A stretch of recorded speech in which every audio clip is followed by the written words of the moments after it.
مفتی طارق مسعود کے بیانات کے لیے مفتی صاحب کے چینل اسلامک بیان 12 کو سبسکرائب کریں۔ میں نے اب تک شیطان سے بڑی فلم نہیں دیکھی، کیونکہ اس نے تو قسم اٹھائی ہے نا اللہ کسی بھی طریقے سے، اس کو تو غصہ آیا ہوا ہے، جیلسی ہے، حسد ہے، حسد بہت خطرناک چیز ہے نا، اس کو غصہ آیا ہوا ہے کہ میں آگ سے بنا، یہ مٹی سے میرے سامنے بنا اور اس کو پروٹوکول زیادہ مل رہا ہے، مجھے کم مل رہا ہے، تو میں تو جاؤں گا جہنم میں، اس کو بھی لے کے جاؤں گا میں۔ وہ اس دن سے پیچھے پڑا ہوا ہے۔ تو شیطان کیا کرتا ہے کہ پہلے تو گناہ کرواتا ہے، پہلے کیا کرتا ہے، اور اس امید پہ کہ بعد میں توبہ کر لینا۔ حالانکہ یہ توبہ کی امید پہ گناہ کرنا ایسے ہے جیسے اپنے آپ کو زخمی کرنا، اس امید پہ کہ بعد میں علاج کروا لوں گا۔ او بھائی علاج تو ایک مجبوری ہے، اب زخمی ہو گئے تو علاج کرو، یہ تھوڑی کہ اس نیت سے اپنے آپ کو کاٹتے رہو کہ میں علاج کرا لوں گا۔ تو پہلے تو شیطان کیا کرتا ہے، گناہ کرواتا ہے اس امید پہ کہ بعد میں کیا ہے، توبہ کر لینا۔ اس کے بعد پھر جب گناہ ہو گیا، کبھی آپ نے کسی عالم کا، بزرگ کا بیان سنا، توبہ کا خیال آیا، توبہ کی، شیطان پھر گناہ کرواتا ہے کہ دوبارہ توبہ کر لینا۔ بھائی کر لی تھی نا ایک دفعہ، معاف ہو گیا تھا نا، اللہ نے تو وعدہ کیا، تو ایک اور دفعہ کر لو۔ آدمی کہتے چلو یار ایک دفعہ کرو جلدی سے، توبہ کر لوں گا میں۔ پھر گناہ کروا کے پھر توبہ، پھر گناہ کروا کے، جب کئی دفعہ ایسے ہوتا ہے تو انسان کہتا ہے کہ یار میں توبہ پہ قائم نہیں رہ سکتا، چھڑ پرے ان چیزوں کو، چھوڑو یہ مولویوں کی بنائی ہوئی باتیں، ہم لوگ دین پہ نہیں چل سکتے، رہن دے یار۔ کیا کر لے؟ پتہ نہیں مجھے آج کل پنجابی میں کیوں اتنی باتیں آ رہی ہیں، کیا کرے؟ رہن دے۔ اے کی رولا پہ گیا تے چودھری سٹا لے گیا، پنجاب میں لگا لکھا ہوتا اے کی رولا پہ گیا چودھری سٹا لے گیا، مجھے بڑا اچھا لگا یہ جملہ۔ تو شیطان کیا کرے گا کہ وہ کہے گا کہ بار بار توبہ توڑتے ہوئے تجھے شرم نہیں آتی، لہذا اب توبہ کرنے کی ضرورت نہیں ہے، اب ایک دفعہ جی بھر کے گناہ کر لے، جب دل بھر جائے آخر میں ایک ہی خاندانی توبہ کر لینا، جو سب کی طرف سے کیا ہو جائے گی، کافی۔ ورنہ بار بار توبہ توڑنے سے قوت ارادی بھی خراب ہو رہی ہے، کانفیڈنس آپ کا لوز ہو رہا ہے، ٹھیک ہے نا، قوت فیصلہ پہ زد پڑ رہی ہے، اور گناہ تو ایسے بھی نہیں چھوٹ رہا، اور توبہ توڑنے کا ایک مستقل گناہ اپنے سر پہ اور لادے جا رہے ہو۔ یہ شیطانی دھوکہ ہے۔ تو جس طریقے سے شیطان آپ کو دھوکہ دے رہا ہے نا، آپ بالکل اسی کی پالیسی کے اپوزٹ جانا شروع ہو جاؤ۔ جب وہ آپ کو کہے ایک دفعہ گناہ کر لو تو توبہ کر لینا، تو آپ اس سے کہو اس دفعہ گناہ نہیں کروں گا، اگلی دفعہ کر لوں گا۔ کیا خیال ہے؟ شیطان کہتا ہے ابھی گناہ کر لو، بعد میں نہیں کرنا گناہ، ایک دفعہ کر لو جی بھر جائے گا، بعد میں کیا کرنا ہے، نہیں کرنا۔ آپ کہو ابھی نہیں کروں گا، بعد میں کر لوں گا میں۔ یہ شیطان کو الو بنانے کے لیے، کرنا بعد میں بھی نہیں ہے، لیکن اس وقت یہ فیصلہ کر لو کہ کوئی بات نہیں، بعد میں کر لوں گا، لیکن ابھی نہیں کروں گا، بس کل کر لوں گا یہ گناہ، ابھی نہیں کروں گا کل۔ شیطان پتہ کیا کہتا ہے، ابھی کر لے، کل نہیں کرنا۔ آپ نے کہنا ہے آج نہیں کروں گا، کل کر لوں گا۔ خدا کی قسم مجرب نسخہ ہے یہ، جن لوگوں نے اس پر عمل کیا ان کی زندگیوں سے گناہ چھوٹ گئے ہیں۔ ہمارے ایک دوست تھے، ان کو انڈین فلمیں دیکھنے کی لت پڑ گئی تھی اور فحش فلمیں دیکھنے کی۔ انہوں نے مجھے خود بتایا، میں نے ان کو یہ نسخہ بتایا، میں نے کہا ایسے کروں۔ انہوں نے کہا میرا دل ایک دن بہت زیادہ چاہ رہا تھا کوئی فحش فلمیں دیکھنے کا، تو میں نے سوچا کہ آج نہیں دیکھوں گا، کل دیکھوں گا میں، آج بس صبر کر لو، کل دل بھر کے دیکھوں گا۔ کہہ رہے واقعی صبر ہو گیا۔ نفس کو تو مارنا تو پڑتا ہے، ایسا نہیں ہے کہ لڈو کھائیں گے اور جنت میں چلے جائیں گے۔ کہہ رہے میں نے ہمت کی، میں نے کہا یار بس کل دیکھ لیں گے نا، کوئی بھاگا تھوڑی جا رہا ہے کمپیوٹر یا انٹرنیٹ، آج صبر کر لو، ادھر ادھر گھومو پھرو، گٹکے کھاؤ، کہیں نکل جاؤ، کہیں سو جاؤ، ایکسرسائز کر لو، تھکا دو اپنے آپ کو تاکہ نیند جلدی آ جائے، کچھ بھی کر لو، کسی بھی طریقے سے اس گناہ سے آج جان چھڑا لو کل۔ کیونکہ پتہ ہے کیا ہوتا ہے، جب آپ کہتے ہیں نا کبھی نہیں کروں گا، تو شیطان کہتا ہے پھر تو تیری زندگی کا مزہ کرکرا ہو جائے گا، بھائی کیسی پھیکی پھیکی زندگی ہوگی یار۔ تو وہ صاحب کہنے لگے میں نے کہا کہ آج نہیں کروں گا، کل لازمی کروں گا۔ کہہ رہے ہیں اگلے دن پھر جب گناہ کا خیال آئے، میں نے کہا آج نہیں کروں گا، کل لازمی کروں۔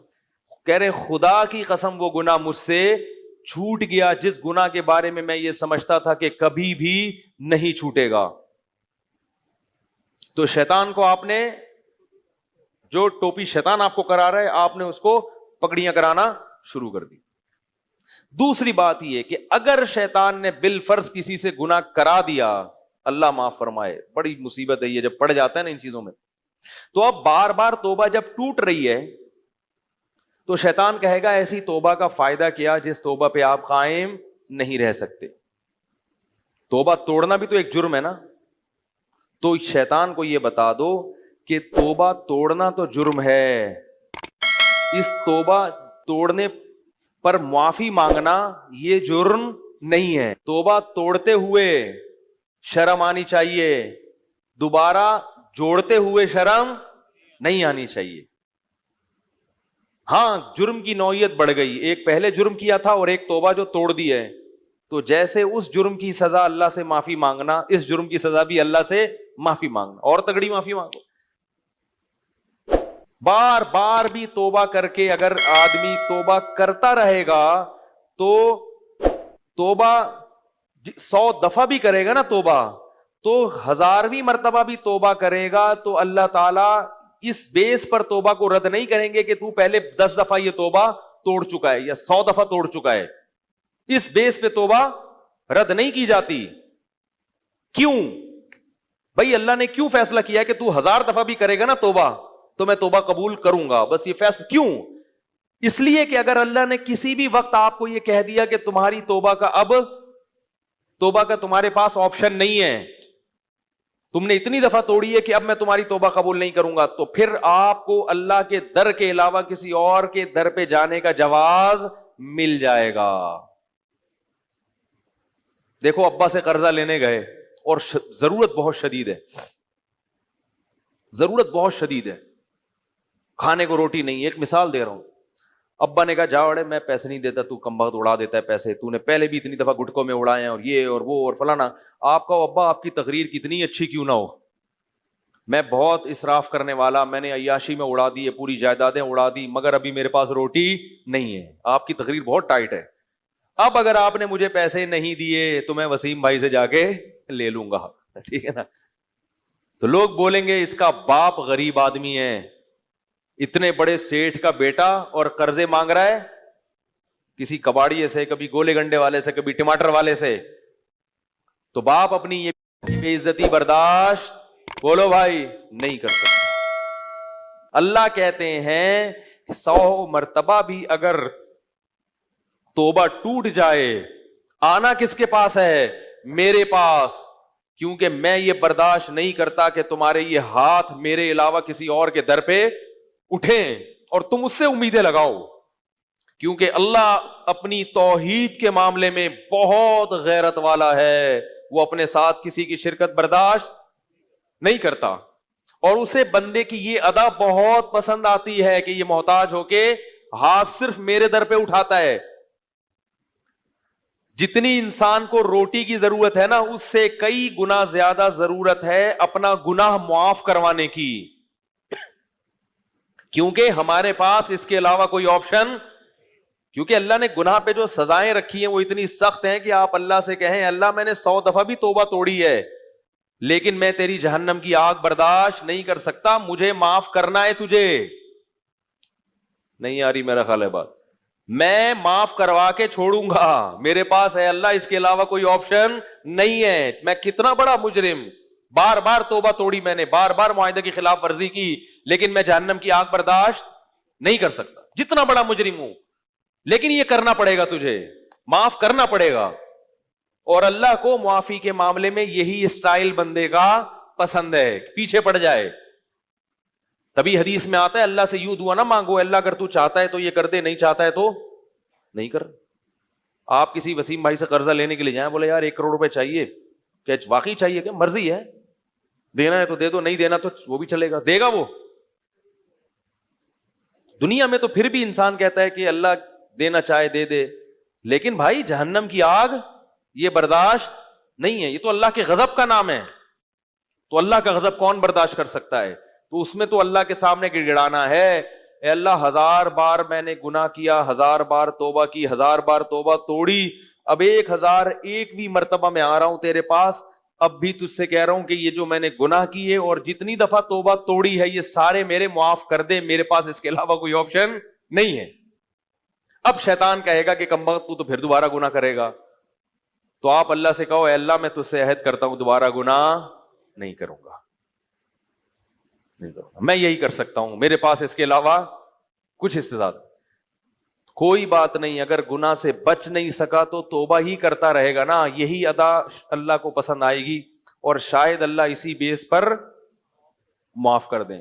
حکیم الامہ مولانا اشرف علی تھانوی رحمہ اللہ فرمایا کرتے تھے کہ اللہ سے تعلق رکھو, تقوی والا تعلق نہ بھی ہو تو معذرت والا تعلق ہی رکھ لو, دور نہ بھاگو اللہ سے کہ بس یار ہم سے نہیں اور اب چھوڑو یار, کیا دعائیں مانگنا, کیا توبہ کرنا, اپنی زندگی گزارو. یہ تو تعلق ختم کر دیا آپ نے, یہ بڑا خطرناک ہے.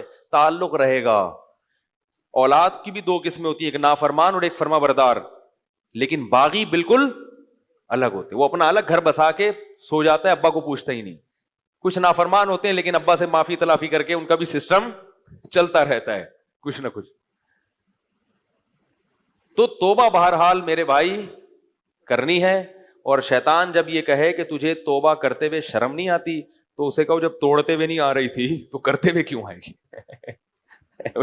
اصل تو شرم بے شرمی کا کام کیا تھا, توبہ توڑنا نا. نبی صلی اللہ علیہ وسلم نے فرمایا, بس حدیث سنا کے بات ختم کرتا ہوں, کہ آپ صلی اللہ علیہ وسلم نے ارشاد فرمایا جب کوئی بندہ کوئی گناہ کرتا ہے اور پھر اللہ کے پاس آ کے توبہ کرتا ہے تو اللہ فرشتوں سے کہتے ہیں کہ دیکھو یہ مجھ سے معافی کیوں مانگ رہا ہے, اس لیے کہ اس کو پتا ہے کہ اس کا کوئی خدا ہے جو اس کو گناہ پہ سزا بھی دے سکتا ہے اور وہ اس کے گناہ کو معاف بھی کر سکتا ہے. اس جذبے کی میں نے لاج رکھی ہے, تم گواہ رہو میں نے اس کو معاف کر دیا. فرمایا پھر اس سے گناہ ہو جاتا ہے, پھر یہ دوبارہ آ کے اللہ کے سامنے اسی طرح سے کہتا ہے, تو اللہ کہتے ہیں اس کا مطلب ہے اس کو پتا ہے کہ کوئی اس کو گناہ پہ سزا بھی دے سکتا ہے اور معاف بھی کر سکتا ہے, اسی وجہ سے میرے در پہ آگے معافی مانگ رہا ہے. میں نے اس جذبے کی اور اس نظریے کی لاج رکھی, اس کو میں نے معاف کر دی. پھر بار بار کرتا ہے, بار بار کرتا ہے. اللہ ہر دفعہ کہتے ہیں آ کیوں رہا ہے, یہ گناہ کر کے بھاگ کیوں نہیں گیا, آ اس لیے رہا ہے اس کو پتا ہے بھائی سزا کا اختیار بھی ادھر ہی ہے اور معافی کا اختیار بھی ادھر ہے, اس کے علاوہ ہمارے پاس کوئی آپشن ہے نہیں. تبھی حدیث میں دعا سکھائی ہے لا ملجا ولا منجا منک الا الیک, اے اللہ تیری تجھ سے بھاگنے کے لیے بھی تیری ہی پناہ گاہ چاہیے ہمیں. نہیں اللہ سے اگر بھاگنا چاہتے ہو نا تو بھاگ کے اللہ ہی کے پاس آؤ گے تو اللہ سے پناہ ملے گی آپ کو. اللہ کے عذاب سے بھاگنے کے لیے کہاں جائیں گے, اللہ ہی کے پاس آئیں گے, کیونکہ کوئی اور تو اللہ کے عذاب سے بچا نہیں سکتا. لیکن ایک آخری بات یہ کہ اس امید پہ گناہ, یہ تو ایک مثال دی ہے نبی نے کہ بار بار بھی توبہ ٹوٹے گی اللہ معاف کر دے گا, لیکن مشاہدہ یہ ہے کہ جو لوگ بار بار گناہ کر کے توبہ کو توڑتے ہیں ان پر ایک ایسی نحوست آتی ہے پھر کہ وہ پھر توبہ پر وہ پھر گناہوں کے دلدل میں پھنستے چلے جاتے ہیں اور ان سے توبہ کی توفیق سلب کر لی جاتی ہے. فرعون کے تبھی قرآن نے کہا نا ختم اللہ علی قلوبہم, اللہ ان کے دلوں پہ کیا کر دیتے ہیں, مہر لگا دیتے. فرعون کے دل پر مہر لگ گئی تھی, تو اس لیے ہو گیا اللہ نہ کرے تو پھر توبہ کرو. اس امید پہ گناہ کرنا کہ میں توبہ کرتا رہوں گا, یہ بڑی خطرناک بات.